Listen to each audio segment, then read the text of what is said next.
y a deux choses qui me fascinent. En fait, dans un premier temps, c'est que c'est une sculpture commune entre concepteurs et techniciens artisans de théâtre.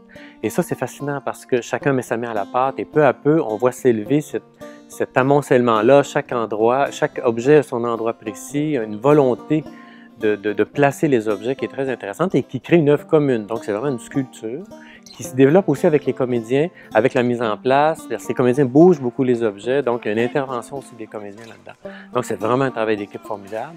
Et l'autre chose qui est intéressante aussi, c'est que c'est en réalité une multitude de traces de réalité humaine. En fait, c'est des objets qui ont appartenu à des familles, à des gens, des enfants, des madames, des messieurs, des gens seuls, des gens en famille. En fait, ce qui est intéressant, c'est que ces objets-là sont porteurs d'une force émotive. Puis je trouve que de les mélanger, de les mettre tous ensemble dans un chaos, dans un amoncellement, ça fait vibrer, à mon avis, tout ce tas-là. Et ça a une charge émotive très, très forte. Je trouve ça assez émouvant, finalement.